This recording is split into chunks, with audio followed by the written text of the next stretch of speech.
y gracias por venir a estas jornadas pastoreñas. La devoción de la pastora en Martos, pues como todos bien sabéis, pues tiene más de un siglo, ¿no? Quizá ahora con este pequeño granito de arena que por parte de la hermandad va a poner también aquí en Martos, pues esa devoción a la Divina Pastora de la Alma pues sea aún mayor, ¿no? Nosotros, pues la hermandad, cuando nació principalmente de dos grupos que provenían del Colegio San Antonio y del Colegio Divina Pastora. Entonces, pues nosotros estamos bastante identificados con esos carismas que desde nuestra juventud y luego nuevas generaciones pues han ido calando en nosotros. La hermandad ya no se cierne solamente a esos dos colegios, ¿no? Pero bueno, eso está muy dentro de nosotros. Queremos, como he dicho, agradecer la presencia de todos ustedes, agradecer la presencia de Juan y de Francisco, concejales de nuestro ayuntamiento. Se ha excusado la presencia por tener obligaciones don Miguel, nuestro consiliario, y don Manuel, consiliario de la Unión de Cofradías. Pues sin más dilación, bueno, también os invito, mañana tenemos otra charla pastoreña, que también os espero.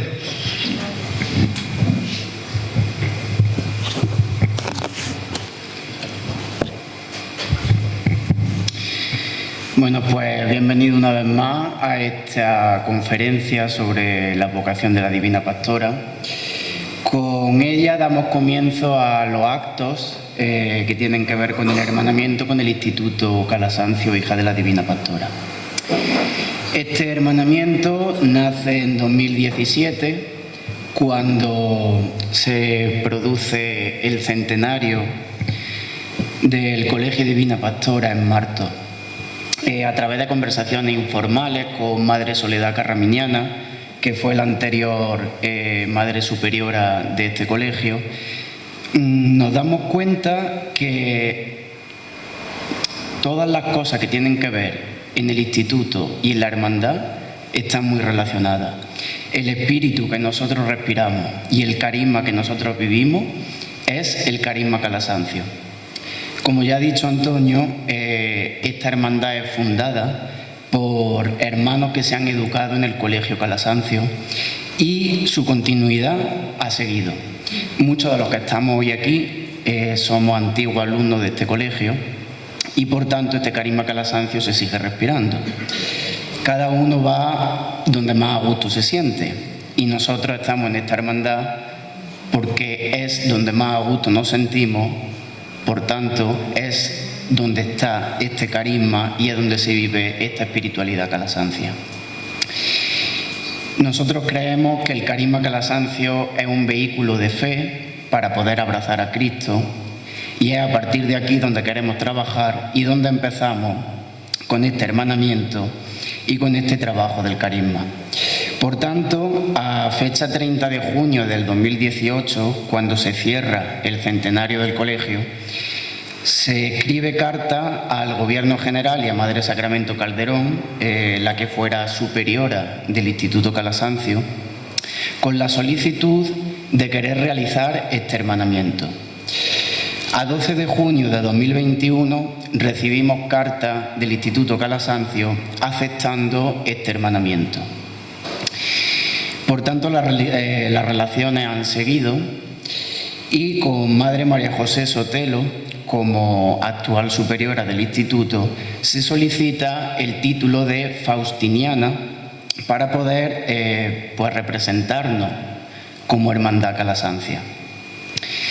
Esta aceptación, la aceptación del título, viene a fecha 11 de abril de 2023, coincidiendo con el martes de Pascua, donde se nos acepta el título de Faustiniana y se nos concede este título. Es aquí donde pensamos en realizar estos actos y donde pensamos en realizar el acto de hermanamiento con el Instituto Calasancio. Es así como se inician toda esta andadura, es así como se ha seguido este camino y es así como al final, después de muchos años, porque esto viene de 2018, parece que ya le vemos el fin a todo esto. El fin a poder realizar todos los papeleos que tienen que ver con el hermanamiento, pero el inicio de la andadura de la Hermandad de la Santa Veracruz, a partir de ahora Faustiniana Hermandad de la Santa Veracruz, el inicio de nuestra andadura en el carisma calasancio. Por tanto, hoy comenzamos con una charla, la cual se ha titulado «Y la humana grey te constituyó pastora», la cual pues ha tenido a bien dar nuestro hermano Juanjo, historiador del arte, el cual pues seguro que nos va a iluminar sobre esta vocación de la Divina Pastora. Ya tuvimos en su momento varias charlas sobre el carisma calasancio y ahora hemos visto a bien, desde la vocalía de formación, comenzar con esta instrucción en la vocación de la pastora. Por tanto, yo ya tengo más que decir, así que si quieres... Pues mía la palabra. Pues entonces te dejamos.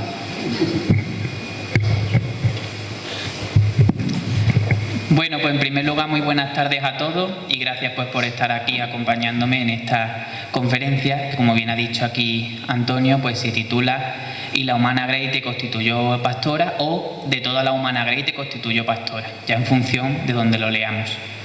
Este título está escogido porque nosotros hablamos de esa humana grey, ese rebaño de Cristo, que es la Iglesia, como el constituyente de la Divina Pastora. Esto es porque es la vocación mariana más humana de la que vamos a tener en el orbe cristiano. Eso por un lado. Y luego también nos tenemos que enorgullecer, como bien pone en la línea amarilla inferior, porque es la vocación mariana que regaló Sevilla a la Iglesia Universal. Es la vocación mariana que nace puramente española y andaluza. Es una vocación que es nuestra, que ha nacido en nuestro entorno y que ha crecido con nosotros. Es una devoción del pueblo, para el pueblo y por el pueblo. Y por eso también se ha sincretizado siempre con los diferentes eventos que ha vivido. Vamos a dividir esta conferencia en dos bloques fundamentales. En primer lugar, vamos a contextualizar todo este entorno en el que nace esta vocación mariana, como es la Sevilla del siglo XVIII. Vamos a pasar desde un entorno mucho más general, desde el contexto de ese comienzo del siglo XVIII en la capital hispalense, para llegar al entorno particular que va a ser el convento de los capuchinos. De eso vamos a hablar a continuación.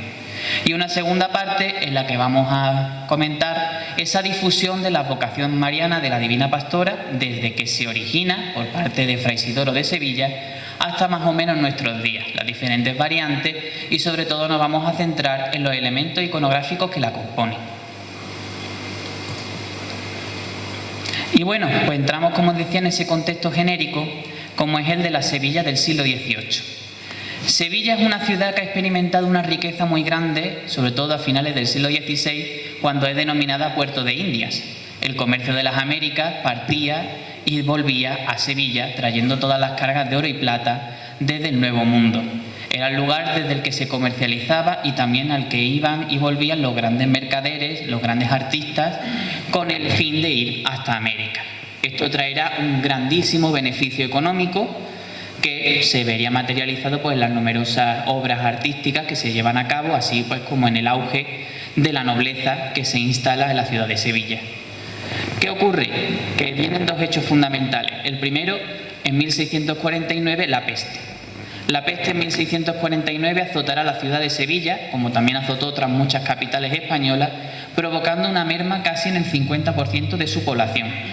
Lo que produjo que esto, pues, hubiera numerosísimos problemas sociales, también pues los problemas de higiene, que todo esto originó, etcétera. Así como un segundo problema, como fue el hecho de que a comienzos del siglo XVIII ya el gobierno de los Borbones modifica ese lugar de Puerto de Indias desde la ciudad de Sevilla hasta Cádiz.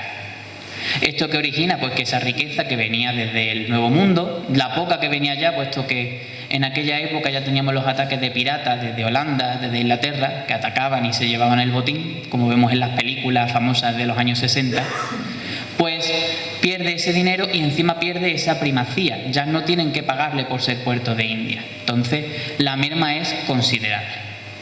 Sin embargo, tendremos un nuevo auge que le vendrá muy bien a la Divina Pastora y que no voy a desglosar ahora, puesto que hablaremos de él cuando hablemos de la primera hermandad de la Divina Pastora, como es el caso del lustro real. Entre 1725 y 1730 estarán los Borbones en la ciudad de Sevilla como sede real. Se trasladan desde Madrid por una serie de circunstancias y la corte de Felipe V se instalará en Sevilla. Luego veremos también qué implicación tiene esto en la vocación de la Divina Pastora. Y pasamos ahora al contexto mucho más particular, como es el convento de los Capuchinos de Sevilla. El convento de los Capuchinos de Sevilla, también conocido como el convento de la Santa Justa y Rufina, es el lugar donde se origina todo esto y es conocido también con ese segundo nombre, puesto que tradicionalmente se dice que allí fue donde fueron enterradas las santas sevillanas Justa y Rufina. En el convento de la Trinidad, que está un poquito al lado, es donde las martirizaron y en este monasterio fue donde fueron enterradas. Pues también cuando entramos a esa iglesia, en el altar mayor vemos a las dos santas. Es un convento que en el siglo XVII, al igual que otros muchos de la ciudad, pues sufre un gran auge económico, pues por las diversas dotaciones que van sufriendo. Esto se verá materializado concretamente en los grandísimos cuadros de Murillo que tenemos en el retablo mayor, que actualmente están en el Museo de Bellas Artes. Por ejemplo, si van al Museo de Bellas Artes de Sevilla podrán ver el famosísimo cuadro del abrazo de San Francisco de Murillo, en que está Cristo abrazando a San Francisco desde la cruz. También la famosa Inmaculada de Murillo, famosa Inmaculada colosal, o el cuadro de la Porciúncula. Todos estos cuadros se hicieron para presidir el retablo mayor del convento de los Capuchinos, así como sus capillas laterales. El hecho de que Murillo lo hiciera es símbolo de un grandísimo auge económico, lo que también nos explica cómo iba este convento reformándose y también viviendo nuevas incorporaciones de estos nuevos frailes capuchinos. La orden de los capuchinos es una de estas ramas de la orden franciscana, sobre todo caracterizada por una extrema austeridad. Esta austeridad se vería marcada por el uso de la barba. Siempre que veamos obras capuchinas vamos a ver que los santos son barbados, tienen una barba muy larga que los diferencia de los cuadros tradicionales franciscanos. Y pasamos ahora a hablar de nuestro principal protagonista, Fray Isidoro de Sevilla. Su nombre completo, como pueden ver ahí, es Vicente Gregorio Rodríguez de Medina, Vicentelo de Leca. Podrán entender con un nombre tan largo que era un señor noble de un rancio abolengo, que nace en 1662 en ese palacio que ven ahí, que es la casa de los Vicentelo de Leca, que se encuentra en la calle Céspedes, una zona muy céntrica de la ciudad de Sevilla. Una casa muy reconocida, puesto que casi al mismo tiempo, por pocos años de diferencia, nace allí también un familiar suyo que también sería muy reconocido, que es don Miguel de Mañara, el fundador del Hospital de la Santa Caridad, una institución también muy reconocida a nivel sevillano y a nivel andaluz. Vicente Gregorio, cuando comienza a crecer, se forma una familia de profunda raigambre religiosa y se instala a estudiar en el colegio de San Hermenegildo y en el de Santa María de Jesús, dos de los grandes colegios de la ciudad de Sevilla en los que se forma hasta los 19 años. A los 19 años él vive un giro en su vida y decide ingresar en el convento de los Capuchinos. Pero se encuentra con un problema, y es que su familia no lo acepta, porque él era el primogénito de esta familia tan rica como eran los Vicentelo de Leca. Entonces estará durante numerosos años en lucha hasta que su hermano decide tomar la palabra por él y entonces él toma su herencia y él puede ya entrar al convento de los Capuchinos. Él ingresará en ese convento de los Capuchinos de Sevilla, pasando a continuación a la ciudad de Cádiz. En la ciudad de Cádiz será donde estudie filosofía. Allí se formará en la filosofía, pasando a Écija para estudiar latín. Será aproximadamente en torno a 1687 cuando se ordene sacerdote en la ciudad de Granada.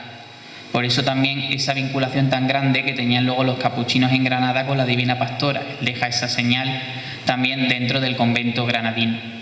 Una vez es ordenado, lo vuelven a enviar en 1690 a la ciudad de Cádiz. Esto es debido a que la ciudad de Cádiz estaba azotada nuevamente por esos saqueos que estaba habiendo con el tema marítimo, sobre todo también con los astilleros, por los diferentes conflictos de ultramar. Como hemos comentado, la piratería en aquella época estaba en auge, sobre todo por los holandeses y los ingleses, Y entonces él, como sacerdote, pues tenía que mediar junto con sus compañeros frailes para dar confesión pues a aquellos marineros moribundos que llegaban a la ciudad de Cádiz. Allí conocerá una figura muy importante para él, que será Fray Pablo de Cádiz.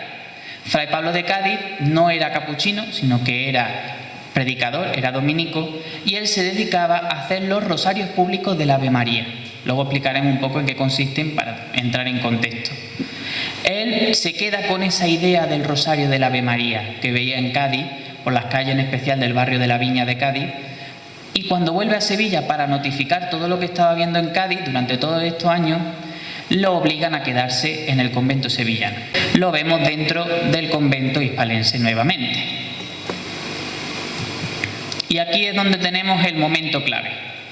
Lo que se viene a denominar por los documentos la piadosa ocurrencia.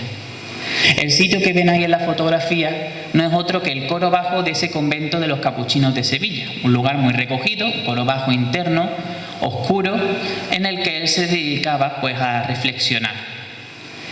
Él vuelve a retomar en su cabeza esa idea de Fray Pablo de Cádiz y se encuentra que en Sevilla ya hay otros rosarios públicos, tan concreto el Rosario de la Virgen de la Alegría o el de la Virgen del Rosario de Santa Catalina, donde predican con esos estandartes, pues rezando los diferentes misterios. Pero vean una cosa, que en esos rosarios la gente que va es la gente de rancio abolengo, la gente rica, con vestidos muy ampulosos, donde los hombres van por un lado, las mujeres por otro. Ve que hay una desconexión y que aparte todo está hecho para la gente rica. Ve que el pueblo llano no participa en estos actos de piedad, en momentos en los que él cree pues, que la fe tenía que reforzarse. Entonces él empieza a darle vueltas a cómo poder vincular todo esto que está viendo, todo este nuevo fenómeno del rosario público con el pueblo llano, algo que le sirva para esa misión evangelizadora que era sobre todo el llegar a la gente más humilde. Y entonces, mientras él se encuentra retirado, la noche del 23 al 24 de junio de 1703, por eso tenemos aquí a San Juanito, pues a él se le viene, por así decirlo, como a los dibujos animados, se le viene la chispa. Y entonces a él se le ocurre, ¿por qué no vestir a la Virgen como una persona como nosotros? Como una persona humilde, llana. Ponerla de otra manera, no con esa riqueza, esa ampulosidad de las vírgenes barrocas, una cosa mucho más sencilla. Y entonces es como surge esa ocurrencia, esa piadosa, porque es una cosa que nace de manera espontánea en sus pensamientos, de la Divina Pastora. Por eso tenemos ahí pues ese pequeño posi amarillo que lo que nos dice es el testimonio que deja Fray Miguel de Zalamea cuando Fray Isidoro muere. Fray Miguel de Zalamea es como el notario que testifica la vida de Fray Isidoro. Y lo que nos dice es que muchos dijeron que la mismísima Virgen se apareció, pero no fue más que una piadosa ocurrencia. Si bien es verdad que se le aseguró que la había tenido por inspiración divina. Él se encontraba rezando, recluido en la oración, y se le ocurre este nuevo elemento. Esto lo que hará será pues darle a esa nueva ingeniosa idea, esa visión sobre todo muy tierna y muy humilde. Tenemos que pensar una divina pastora como un elemento muy enternecedor, casi como una niña que está en el campo en un acto de lo más normal y tranquilo. Esto lo que hará será pues darle ese empujón dentro de ese proceso que él está buscando para acercarse al pueblo llano. Luego será, pues toda esta piadosa ocurrencia será explicada en el siglo XIX por el beato Marcelo Espínola. El beato Marcelo Espínola será el que le dé todo ese toque, pero sí es verdad, no hablando como tal de divina pastora. Luego explicaremos por qué no habla como tal de divina pastora. Todo esto no se podía quedar en la cabeza. Esto no era como si yo tengo aquí un papel y yo escribo, la Virgen tiene que llevar esto. No, esto había que materializarlo, porque si yo a ti te doy un papel con la idea, tú no te la crees. Entonces, ¿qué es lo que nos dicen las crónicas? Que Fray Isidoro al día siguiente se fue a buscar a un pintor excelentísimo que se encontraba recluido en el interior del convento. Como en los conventos siempre había obras que hacer, a veces pues recogían a pintores pues, que no tenían dinero o que bien pues necesitaban tiempo de trabajo. Entonces recalca el hecho de ser un pintor excelentísimo al que le dice cómo tiene que ser esta obra. Por ello, aunque los historiadores del arte han tenido numerosísimas pesquisas acerca de quién ha podido ser el autor de esta obra artística, verdaderamente no lo conocemos.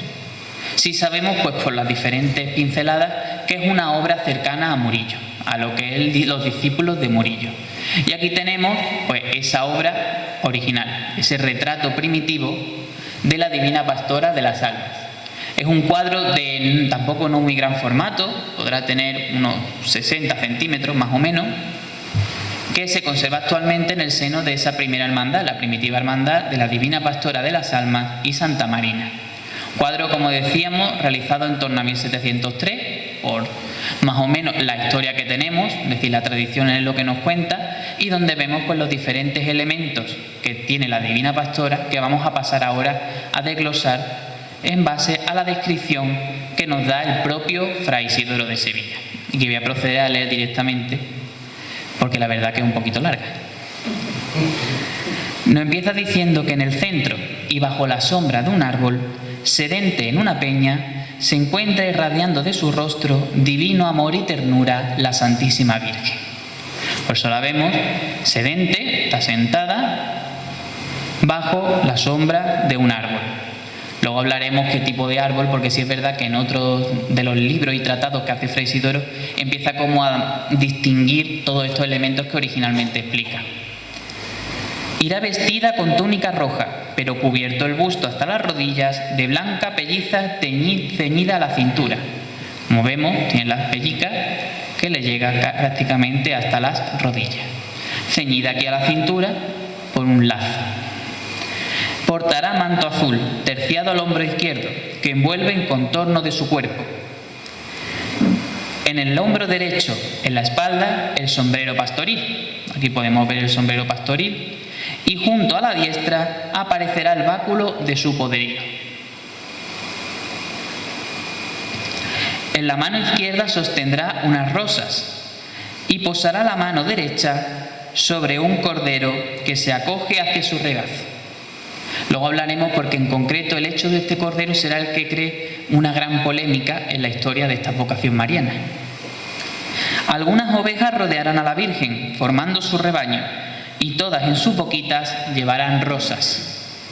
En lontananza, a lo lejos, una oveja extraviada y perseguida por el lobo, emergente de una cueva, con afán de devorarla, pero que pronunciará el Ave María. Lo que pasa es que aquí está un poco pequeño, se ve aquí como una filasteria pequeñita, no sé si se ve bien el pergaminillo ahí chiquitillo, que ese Ave María que pronuncia la oveja mientras la persigue el lobo. Y entonces aparecerá el arcángel San Miguel con el escudo protector y la espada flamígera para dar muerte al lobo.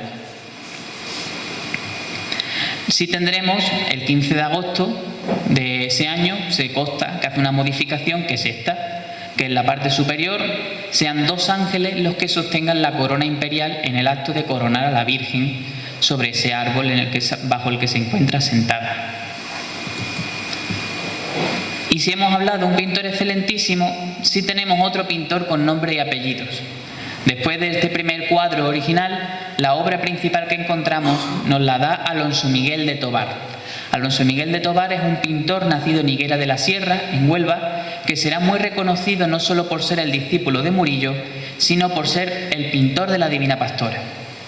Con él se consagra la iconografía. Podemos ver, por ejemplo, en la primera de ellas, que es esta, que es la pintura del Sin Pecado del Rosario Público de la Hermandad de la Divina Pastora.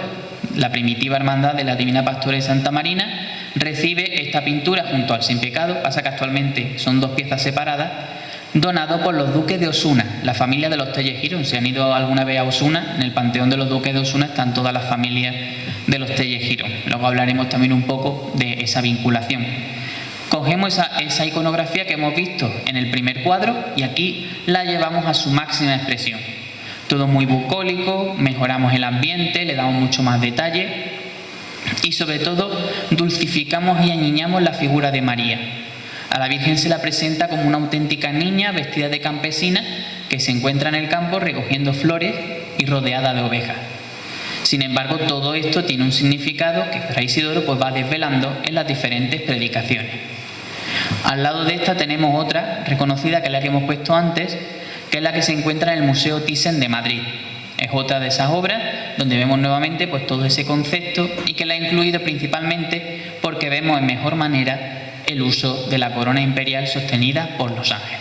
Son todos esos elementos iconográficos que albergan estos cuadros. Como bien decía, se consagra la iconografía y perdurará en el tiempo. Aquí tenemos, por ejemplo, en el centro esta obra de mediados del siglo XVIII de Bernardo Germán Lorente, también otro discípulo de Murillo más tardío, donde vemos nuevamente cómo se mantiene toda esa referencia, y además quiero que hagan especial hincapié en la postura de la mano, porque después cuando hablemos en concreto de cada uno de los detalles vamos a entender el por qué todos esos pintores pintan la mano de esta manera, con esa gracia, esa sutileza, la delicadeza de sostener la rosa en esa posición. Y aquí tenemos la obra ya puramente neoclásica, esta obra de Domingo Martínez. Domingo Martínez, si han ido a la Catedral de Jaén, podrán ver muchos cuadros, tanto de él como de su hermano. Los grandes cuadros de los laterales de la catedral son de Domingo Martínez. Es un pintor de renombre que nuevamente pues mantiene toda esa iconografía, en este caso mucho más pausada, no está el movimiento que vemos de la época barroca, sino que ya pues todo mucho más sencillo, mucho más neoclásico. Y aquí traigo este cuadro de Juan Antonio Sánchez de los años 50, un cuadro en el que se representa la alegoría de la Santísima Virgen como fuente sellada de la Santísima Trinidad. Es una de las letanías que tiene la corona seráfica de la Divina Pastora. Y la traía simplemente para que vean cómo, manteniéndose en el tiempo, seguimos viendo el mismo referente iconográfico. No ha variado la misma posición en 3/4 de la Virgen, el uso de la oveja cercana a ella, la rosa con esa misma posición de la mano y elementos pues como el color de la ropa o el uso de la corona imperial. Pasamos ahora a seguir hablando acerca de cómo se divulga esta iconografía. Hemos hablado de la ocurrencia, hemos hablado del cuadro, ahora tenemos que ver cómo esta iconografía sale a la calle. Por eso lo hemos titulado De San Gil a la Alameda. Esto ocurrirá el 8 de septiembre de 1703.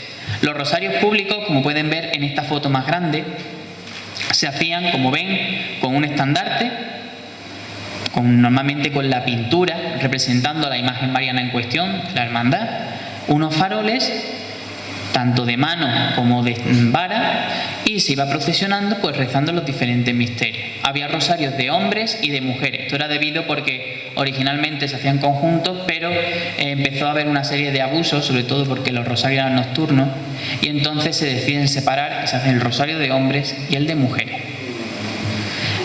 Por tanto, aquí tenemos nuevamente pues como Fray Isidoro coge esto, que era lo que hacía Fray Pablo de Cádiz, como hemos hablado antes, en la ciudad gaditana, y decide hacerlo con la Divina Pastora, pero no tiene medios. Si para pagar el cuadro ha tenido que pedirle un préstamo a su hermano como heredero de la familia. Entonces, ¿cómo va a hacer un estandarte? ¿Cómo va a hacer unos faroles? ¿Cuál es su solución? Coge, tal como ven aquí, 2 palos con los que sostiene el lienzo de la pastora, sostenido abierto con un pergamino. Antiguamente los cuadros no se vendían, los lienzos no se vendían con el marco, se solían ser un pergamino y ya después se adaptaban. Entonces él coloca el cuadro enganchado con 2 maderas como si fuera un pergamino y lo engancha a un asta para salir a la calle, acompañado de unos niños del pueblo que iban vestidos de angelitos. Un elemento muy simbólico por el hecho de ser acompañado por los ángeles. La oración que va haciendo no es el rosario. Él rezará la corona seráfica de la Divina Pastora.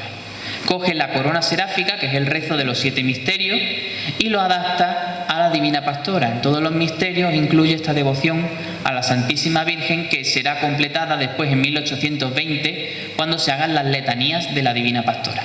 La pastora tiene oración y letanías propias, aparte de misal propio, como veremos después. Como decía, esta comitiva sale de la iglesia de San Gil, que está muy cerca del convento de los capuchinos, y desde allí transitará hasta la Alameda de Hércules. En la Alameda de Hércules será donde realiza una predicación Fray Isidoro de Sevilla basada en el Cantar de los Cantares, seguido de numerosísima gente. Aquí vamos a hablar de 2 hechos. En primer lugar, ¿por qué a la Alameda? Realiza el traslado hasta la Alameda puesto que era la zona más humilde de la ciudad. Era una zona conocida principalmente, casi como que hasta ahora, por ser una zona de señoras de vida alegre. Entonces él va predicando a la gente más humilde, a la gente llana, a la gente sencilla, porque él quiere llegar a todos lados, a todos los rincones, todo siempre desde la humildad. Y en el caso de San Gil no saldrá desde el convento, puesto que los frailes desde el primer momento se niegan a esta vocación mariana.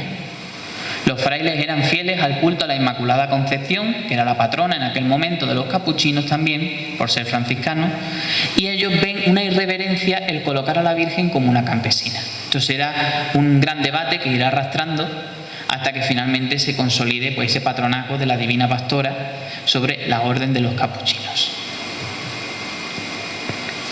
Todo este rosario creó una gran inquietud a lo largo de los días en la población. Por ello hablamos de recoger esos frutos de la fe. Él quería motivar a la población para dar una serie de frutos. ¿Estos frutos cuáles van a ser? Que el mismo 23 de septiembre, justo 20 días después de haberse hecho este rosario público, se hace una reunión en la parroquia de San Gil y se crea la primera hermandad del mundo de la Divina Pastora de las Almas. Esta primera hermandad, aquí pueden ver pues, el libro fundacional, se conserva de 1703, pues se dedica en especial pues, a la vocación de la Divina Pastora.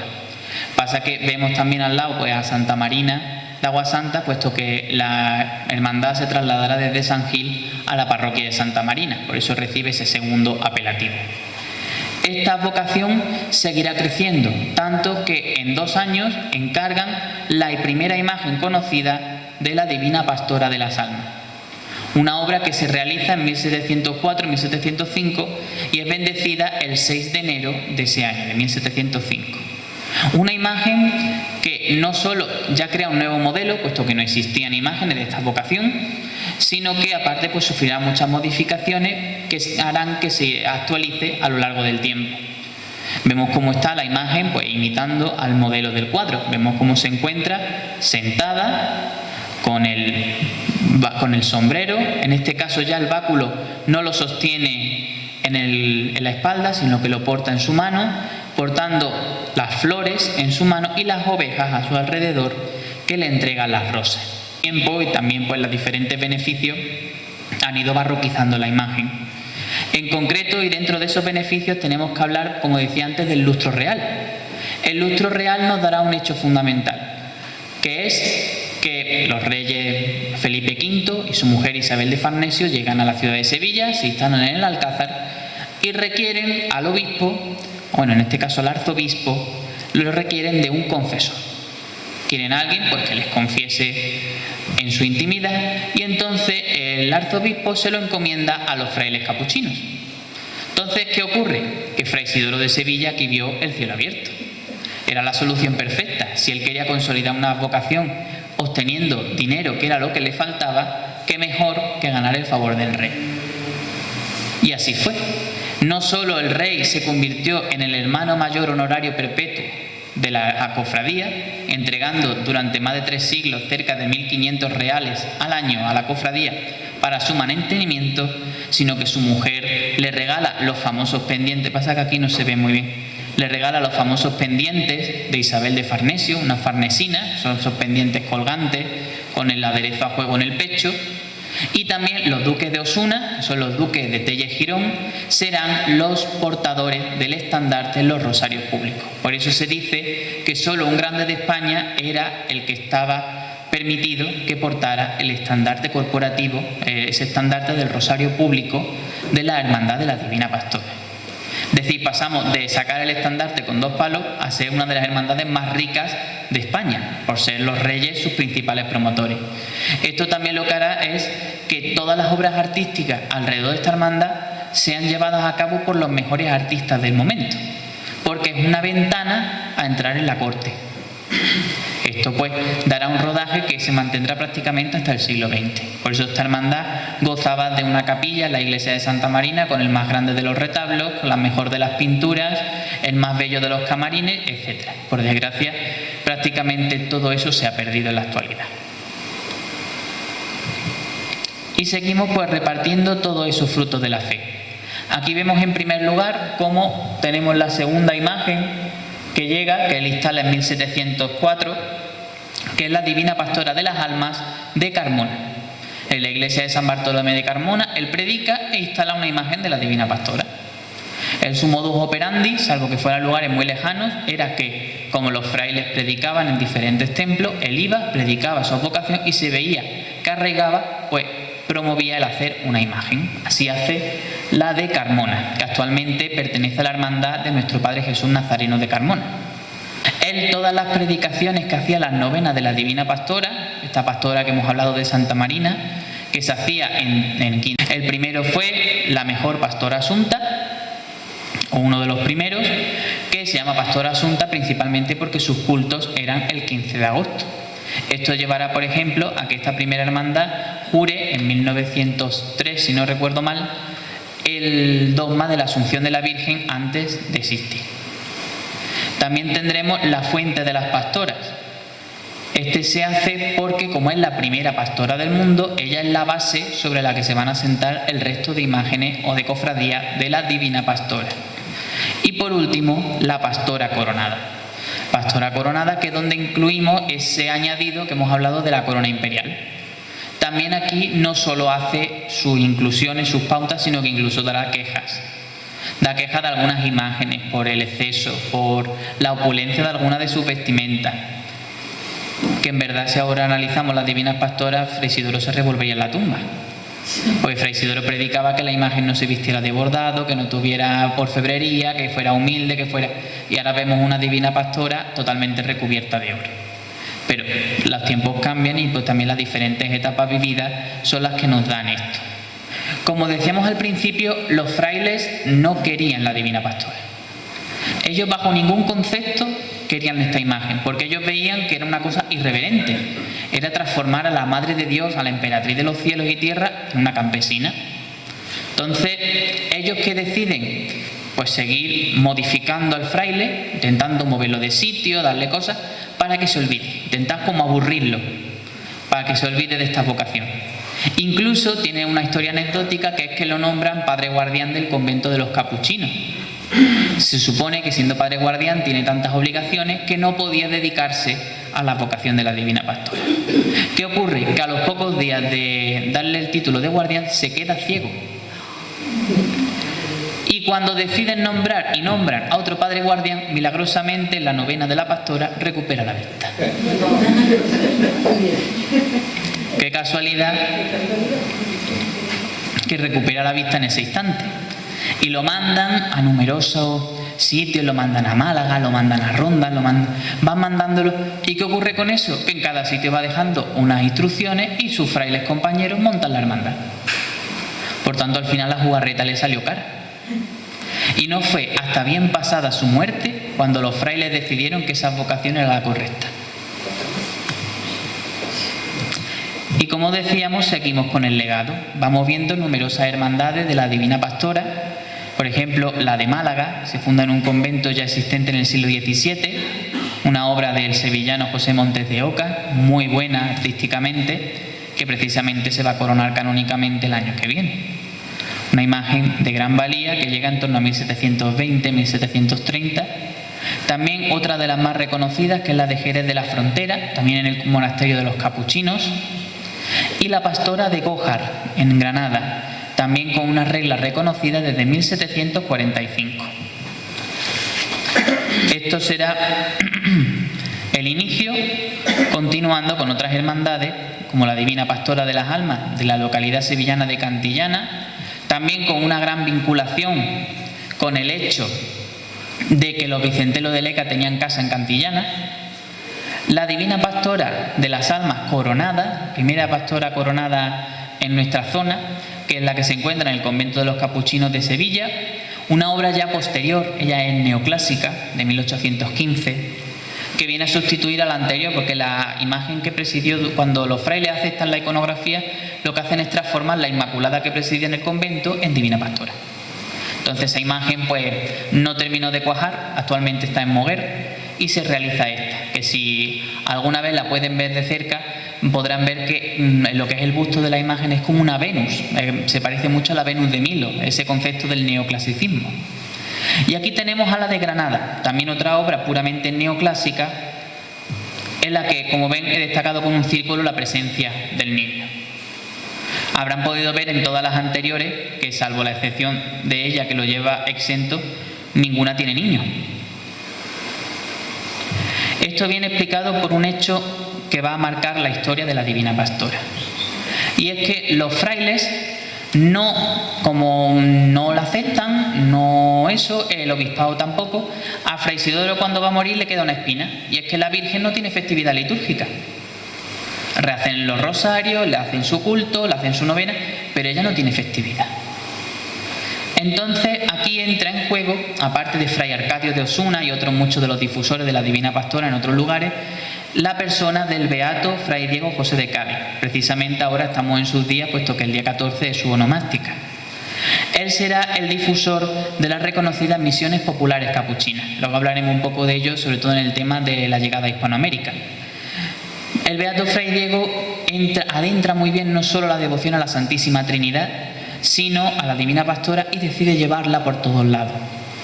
Pero se da cuenta del hecho que no le deja conseguir esa vocación de la pastora. Él empieza a darle vueltas por qué no se la aceptan. Lo mismo cuando vamos nosotros a la oficina y no nos aceptan un papel. ¿Por qué no? Y dándole vueltas, se dan cuenta del hecho. La oveja que se encuentra sola aquí representaba a Cristo.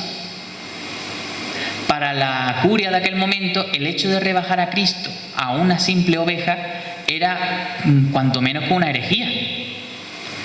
Entonces él dice, aquí hay que sacrificar algo para poder conseguir lo que queremos. ¿Cuál es el sacrificio? Desplazar levemente a la imagen de la Virgen e incluir al Divino Pastor. Con ello, ¿qué hacemos? No es la fiesta de la Divina Pastora, sino que es la Madre del Buen Pastor Jesucristo. Por ello empezaremos un proceso que empezará, como bien pone ahí, en 1781 con ese primer intento, hasta 1795, que es cuando el Papa Pío V acepta esta fiesta de la Madre del Buen Pastor. Se celebra, como se sigue celebrando ahora, el sábado previo a la tercera semana de Pascua. Es decir, el domingo del Buen Pastor, siempre el sábado, que es el día que dedicamos a la Virgen, hacemos la fiesta de la Madre del Buen Pastor. Aparte de ello, pues cada imagen de la Divina Pastora celebra otra onomástica. Muchas celebran el día de la ocurrencia, por eso celebran la función el 24 de junio, o bien el 8 de septiembre, por ser la Natividad de la Virgen, entre otras muchas fechas. Pero sí es verdad que litúrgicamente la tenemos desde 1795. Esta fue, gracias a Fray Diego José de Cádiz, es como la culminación de todo este proceso que empieza Fray Isidoro. Él coge una vocación que está en cierne, que ha creado y que necesita una base litúrgica. Esa base litúrgica se la dan por fin en 1795. Por eso, como pone aquí, pasamos a representar la Virgen sola para tenerla con la presencia del Divino Infante. Es una manera de poder incluir pues esta nueva referencia iconográfica dentro de los diferentes misales. En este caso, la fiesta de la Divina Pastora está en el leccionario franciscano. Y aquí tenemos pues varias representaciones, ya claro, a partir del siglo XIX, de la Divina Pastora con el Niño Jesús en brazos. Esta es la obra más reconocida, que es la Divina Pastora de las Almas, que se encuentra en el Pardo, en Madrid, que es esa imagen pues bucólica que realiza Ricardo Belver, con la oveja que besa a Cristo, la Santísima Virgen, que es la que se referenciará en los talleres del arte cristiano de Olot para hacer imágenes como por ejemplo la que tenemos aquí en el colegio, que veremos después. Y estas obras ya contemporáneas, en este caso esta de Francisco Buiza y esta de Sebastián Santos, que representan por un lado a la pastora pues con el niño nuevamente acercándose a la oveja, en este caso de Almadén de la Plata. Si bien muchas, aunque son de talla completa, mantienen el uso de postizos, como son por ejemplo los pendientes o el hecho de llevar un sombrero de tejido. Y esta, que es la que se encontraba, porque ya creo que está ahora mismo en el convento de los Capuchinos de Sevilla, porque el convento antes que era cerrado, que es la obra de Sebastián Santos, en la que, entre otras muchas piezas que realiza, coloca a la Virgen mirándose maternalmente con su hijo y abrazando también a la oveja. En este caso ya la oveja no representa a Cristo como tal, porque Cristo está presente, sino que representa, al igual que al resto del rebaño, a la Iglesia. Y vemos otro de los grandes hitos de Fray Isidoro, la capilla de la Divina Pastora en Cádiz. Y dirán ustedes, ¿y qué pinta la capilla de la Divina Pastora de Cádiz? Pues principalmente lo que pinta es que es el primer templo en la cristiandad dedicado a la Divina Pastora. Fue uno de los grandes logros que realiza Fray Isidoro en vida. Esto lo hará de la siguiente manera. Fray Isidoro es trasladado, en eso que hemos dicho que lo mueven para intentar que pues como que se aburriera de este intento de crear una nueva vocación, es trasladado a Cádiz. Y allí conoce a unos chiquillos del barrio de San Lorenzo que realizaban un rosario infantil. Ellos iban con su estandarte chiquitito, con sus velitas, dando vueltas por Cádiz por las tardes, rezando el rosario. Y entonces les convence, porque ellos eran de la Inmaculada, ¿y por qué no queréis conocer la vocación de la Divina Pastora? Y a ellos les atrajo mucho eso, les atrajo esa vocación y se fueron acercando. ¿Y cuál fue también un hecho muy aliciente? Que eran hijos de familia noble. Entonces, ¿qué ocurrió? Que cuando esos niños empezaron a germinar esta idea, creció y creció y creció hasta tal punto que crean esta fastuosa capilla de la Divina Pastora, una gran joya del rococó gaditano, por desgracia ahora en ruina y clausurada por el obispado, pero bueno, esos son otros temas que aquí no me conciernen, y crean pues la escultura de la Divina Pastora. Una imagen también bellísima, atribuida también a José Montes de Oca, al estilo de la de Málaga, que pues tendrá una grandísima riqueza y que tiene pues ese honor de ostentar el hecho de ser la imagen que preside la primera capilla dedicada a esta vocación mariana en el mundo. Y volvemos a ese concepto que hemos dicho antes de las misiones populares capuchinas. Hemos hablado de que el beato Diego de Cádiz sigue con ese afán de las misiones capuchinas. Sabemos que viajó por toda Andalucía y por parte de España. Incluso sabemos, luego hablaremos un poquito, de que estuvo en Martos, también realizando una serie de predicaciones, en las que pues se enseñaba a la gente no solo el trisagio de la Santísima Trinidad, Beato Diego era muy devoto de la Santísima Trinidad, sino que también pues el cariño hacia la imagen de la Divina Pastora y el rezo de la corona seráfica. Todo esto se hacía durante una serie de jornadas en las que ellos iban dando sus predicaciones y enseñando pues este nuevo concepto iconográfico. Esto no solo se queda en España, sino que se traslada al Nuevo Mundo. El Nuevo Mundo, al igual que ocurre con otras iconografías, acepta muy bien la de la Divina Pastora, puesto que también la Divina Pastora, como hemos dicho, es una vocación que nace en el pueblo y se sincretiza con el resto de elementos. Como que se mimetiza en el entorno. Esto hará que sea muy bien aceptada, que se consolide, y por ello tenemos una de las grandísimas devociones en el mundo, como es la Divina Pastora de Barquisimeto. Esta se encuentra en Venezuela y hace una romería, una especie de procesión. La Virgen va metida aquí como en un templete acristalado, donde van casi 3 o hasta 4 millones de personas.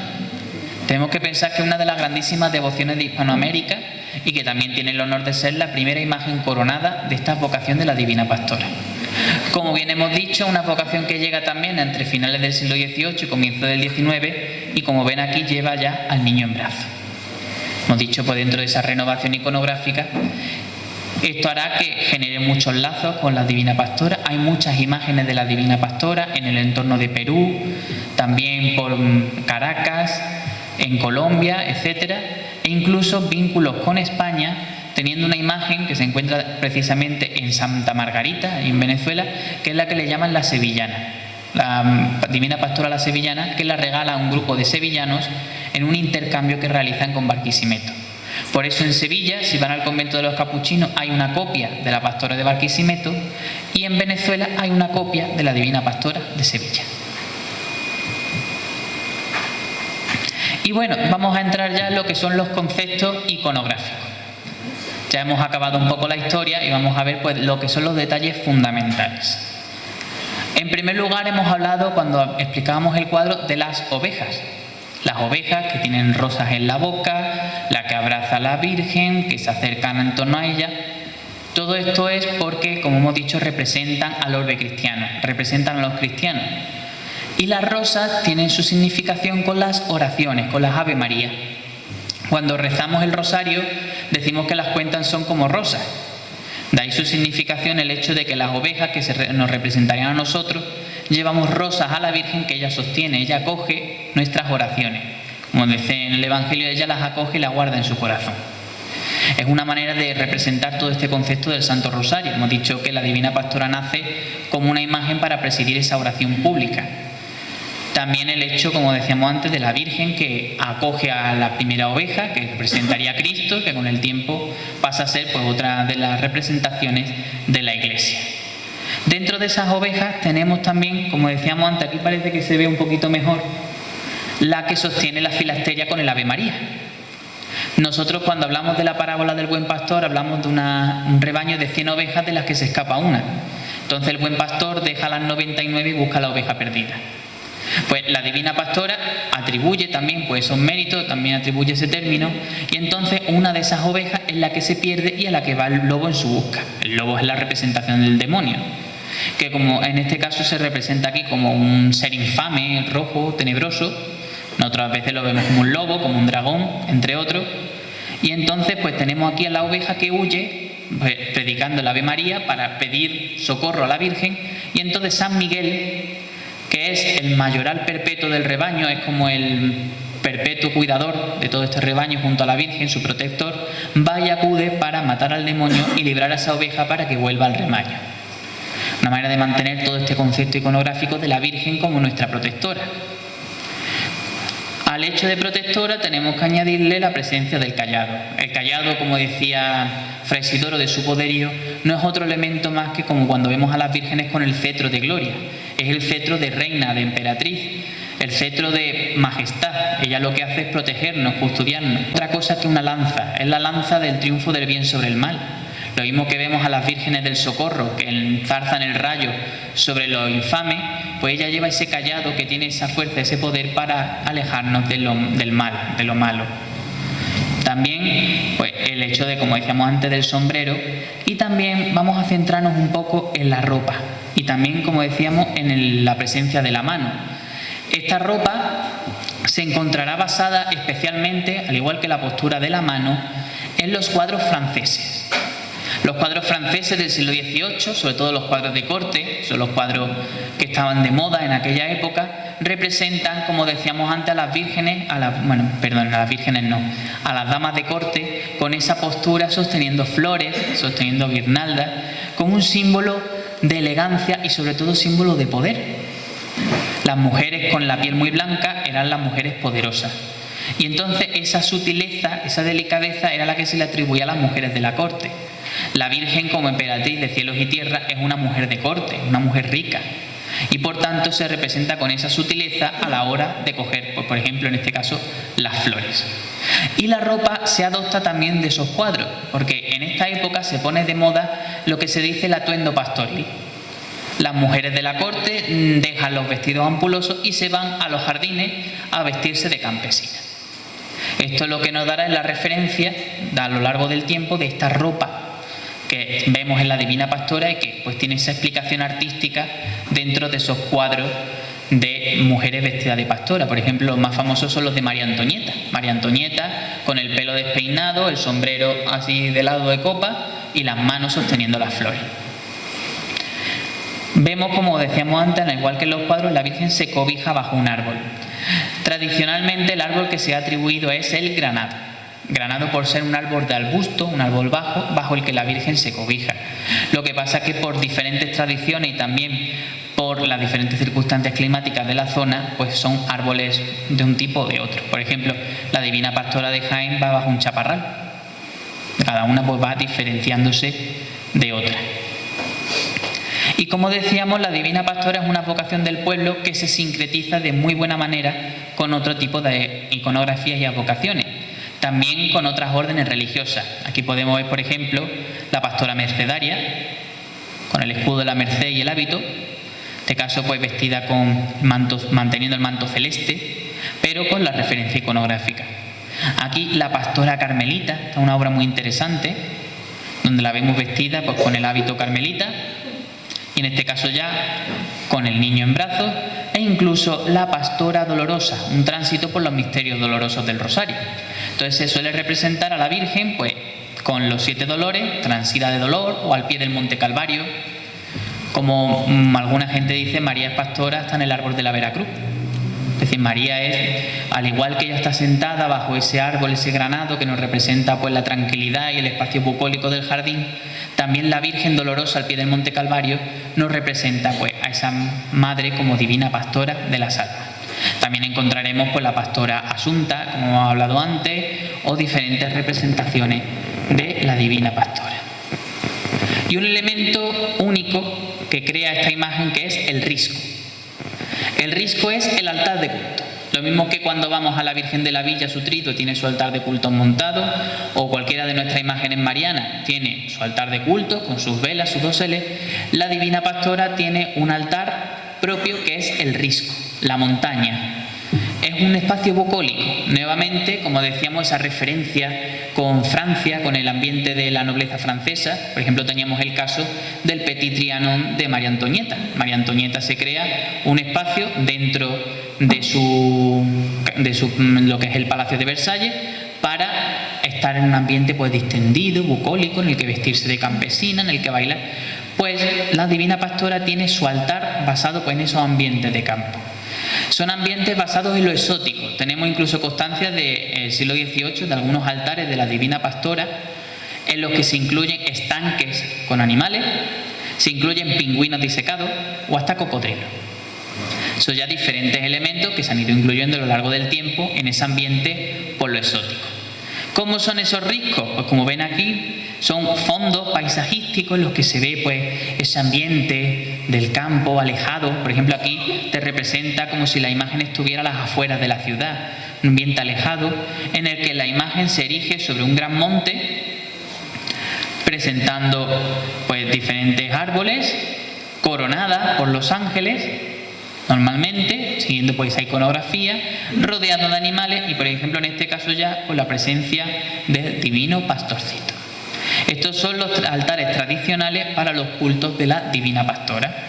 Por ejemplo, aquí tenemos uno de los más antiguos, que es el de la divina pastora de Santa Marina, la pastora de Málaga, o este de la pastora de Cantillana, que actualmente es el más grande en tamaño. Abarca todo lo que es el altar mayor del templo. Además tiene un sistema para poder colocar la imagen, tiene un sistema de subida por aquí como una especie de raíles que la suben hasta arriba. Es un altar muy grande. Y ahora vamos a llegar al epígrafe final, en el que vamos a hablar de la divina pastora en el caso jienense, para también pues centrarnos un poco en nuestro contexto más particular. La divina pastora en Jaén tiene presencia, sobre todo, pues, como decíamos antes, por los frailes capuchinos. Los frailes capuchinos llegarán en torno a mediados del siglo XVI, más o menos, encontrando algunas sedes importantes, como va a ser la de Andújar, que es esta que ven aquí, actualmente muy transformada. También la de Alcalá de Real, que actualmente es un museo. En Jaén, que es donde está el jardín este que hay al lado de la estación de autobuses, no hay unos jardines muy grandes, que creo que le dicen la Alameda o algo así. Todo eso era el convento de los capuchinos, entre otros. Entonces ahí pues se va a ir germinando esa vocación de la divina pastora, como en especial en Jaén, como la madre de los pastores, porque en la ciudad de Jaén tenemos un caso muy particular, que es este, en el que la cofradía nace antes que la propia vocación pastoreña. La cofradía nace en 1595 como la cofradía de María Inmaculada, madre de los pastores. La fundan los vaqueros, los lecheros de la ciudad de Jaén, de San Ildefonso, y entonces ellos le dan culto a María Inmaculada. Cuando conocen esta nueva iconografía, ellos se adaptan, y entonces cuando nace pues esta actual cofradía de la Divina Pastora de las Almas de Jaén. Por eso hablamos de que la cofradía de la Pastora existía antes que la propia Divina Pastora. Y aquí como ejemplo pues traía la imagen de Andújar. Esta no es la actual, esta imagen desapareció en los sucesos de la Guerra Civil, y esta que es la patrona de la localidad de La Guardia de Jaén. Esta imagen también, en este caso, preside con el Niño Jesús. Son algunos de los ejemplos que tenemos en Jaén. Por ejemplo, también en la localidad de Jódar también tenemos otra imagen de la Divina Pastora, más procesiona con la curiosidad de no tener sede fija, sino que va de casa en casa de los hermanos de la corporación. Y en el caso de Marto tenemos estas dos imágenes, tanto la que actualmente encontramos en el Colegio Divina Pastora, esta imagen de los talleres El Arte Cristiano de Olot, una imagen también de gran belleza, donde vemos pues ese concepto como veíamos en la Divina Pastora del Pardo, el hecho de ser la Virgen portando al Niño Jesús en brazos, el Niño Jesús concretamente pues asiéndose a la oveja, esa cercanía, esa humildad y esa ternura que buscaba Fray Isidoro, como comentábamos, en esta creación iconográfica, y la imagen que actualmente se encuentra en realización de la Divina Pastora para esta Hermandad de la Veracruz. Estas son las referencias que tenemos en Martos, si bien también, como decíamos antes, Fray Diego José de Cádiz estuvo aquí predicando, y creemos también pues, que dejaría pues, esa pequeña semilla de esa vocación pastoreña que, por desgracia, pues por falta de documentación, pues tampoco podemos medir en qué momento surge ni si habría algún vestigio de esta previamente. Y ahora sí os pediría que nos colocáramos de pie para llevar a cabo esta pequeña oración dedicada a la Divina Pastora. No sé si se leerá muy bien, pero es la salve que Fray Isidoro de Sevilla dedica a la Santísima Virgen. Pues, salve, pastora querida, cuya caridad te mueve, dejando 99, buscar la oveja perdida. Salve, fuente de la vida, salve, bellísima aurora, porque en la última hora de su vida, al sumo rey de toda la humana grey, te constituyó pastora. Bueno, y hasta aquí esta conferencia. Muchísimas gracias tanto a la Hermandad de la Veracruz como a todos los asistentes, y espero pues, que haya sido de su agrado.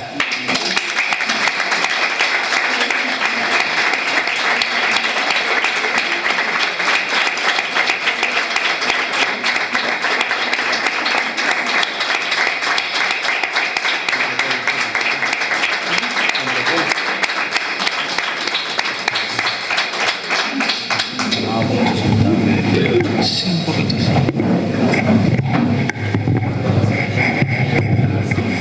Bueno, queríamos con esta charla pues dar a conocer obviamente el origen pastoreño, y que si nuestra hermandad va a tener también ese matiz a partir de la semana que viene, pues que conociéramos un poco de dónde venía, lo que he dicho, el origen y la devoción a la Divina Pastora, que en Martos, pues, como he dicho, también tiene ya más de un siglo. No es una vocación nueva, ¿no?, ni una devoción nueva, ¿no?, sino que tiene más de un siglo. Juanjo, muchas gracias. Sabíamos que no nos iba a defraudar. Y bueno, tenemos un pequeño recuerdo para ti por haber participado en esta charla pastoreña.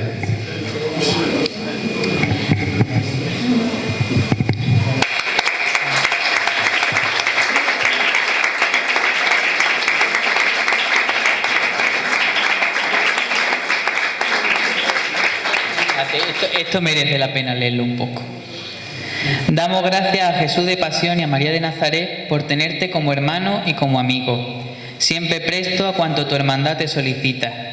Hoy nos has ilustrado sobre el origen de la vocación de la Divina Pastora de las Almas en nuestras conferencias pastoreñas. Querido Juan José Dorado Espinosa, sabes que te queremos y te estamos muy agradecidos. En Martos, a 10 de noviembre de 2023.